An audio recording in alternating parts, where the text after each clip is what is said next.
tanan guys. Gusto ko lang gid nga ipagmalaki sa inyo guys ang amon nga lugar okay? Ang bayan guys ang Taytay. At saka sambutihin niyo namin guys kasi toto Christian Capitis. Subong lalo na papista ng Taytay guys. Sa amin May 1 hanggang 5 yung pista ng Taytay guys. Hari guys ang amon nga pantalan ni guys.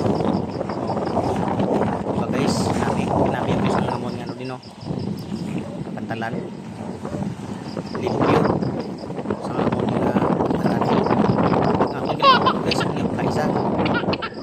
Sarang kapula.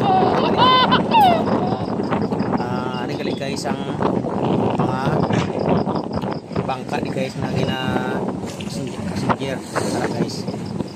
Guys ang polyon, pinapakan, turo, Lido, Labnua, Asyan, Kasili, polyon. Tama po guys, basta ni ko na isa-isaon guys sa inyo. Nabanggiton. Hindi ko na maisip. Nag-aari mga guys ang hinahapbuhayan nila ng mga bangka ni guys. Yan. Ginalawdan nila guys. Nag-aari kali ang pangalan sang Taytay nga ako guys. Ako nga pangalan na. Shout out ko lang diri sa Taytay mga pamuluyo diri nga disiplinado. Sugod lang sabagay papista naman guys. Murang sadya di sa Taytay subong. Ano nga pangado ara yata guys. Ang una guys ang basketball hindi na madula di sa amon papista. O lalo na subong. Tapos guys, balaan nyo din sa amon. May mga turista man rin guys nga kadto. Nasa iba niya sa dindin nga lugar guys. Damo. Isa ba sa amon damo ba yung mga pagkaon din nga mga seafoods. Tapos mga seals guys damo man diri. Muna ginadayo sa mga turista di sa amon sa Palawan. Lalo na sa Ilido guys. Gusto ko man na guys mabot ang Ilido. Ay gusto ko man tugid nga mag-video nga i-upload ko man rin sa nga gina-vlog guys. Tani suportahan niyo ko guys sa akong nga vlog. Bisin simple lang nga vlog. At least galing sa puso guys. Amo na ang message ko sa inyo guys. Ari gali ang views ng amon nga ano guys na dagat diri simple lang. Pasensya na kamo guys kay medyo basko ng hangin. Ari gali guys ang ginapagmalaki namon sa Taytay guys ang number nila nga kuta guys. Ari mo nang ginadayo sa taon mo di guys ang kuta nga ano sa Taytay guys.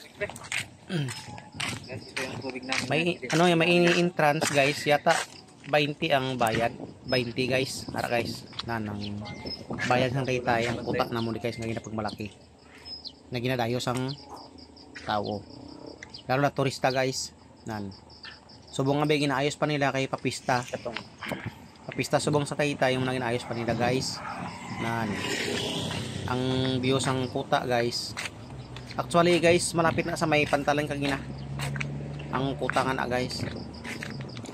Amo na ginadayo ng tao guys lalo na sa mga magjuwa nan ginadayo gina guys ang kuta ginaobra nila sang dit nan tapos guys may kanyon na sa guys dua ka bilog sa may atubang ang kanyon ang isa sa likod guys.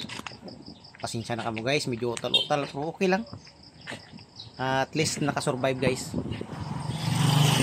Mugina basta mga Hilonggo utal-utal kuno sing nila pero ang mga Hilonggo guys mga lover sweet lover na guys nani magpalangga nan ara guys ang kanyon guys na muna na una ko nga panahon guys amo na kinapang bira nila sa iban ng mga no sa Kastila muna pangharang sa aton diri nga bansa nan ang kanyon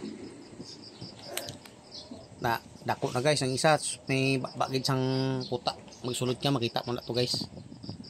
Pasulod sa kuta. Tapos kung namin guys, sunod ko nga vlog guys, sudloin ko ang kuta. Pakita ko sa inyo ang views ng sulod siyang kuta guys. Next vlog ko guys, sudloin ko ang kuta. I-share ko sa inyo ang sulod siyang kuta guys. Ano ka namin? Ang views ng kuta. Nan, lapad siya guys, di ba? Nami ang view niya sa guwa, lalo pa sa sulod guys. Abangan nyo guys sa sulod ang view. So guys, siguro hanggang dito lang muna. Medyo kapos tayo sa oras guys. Next video na naman guys.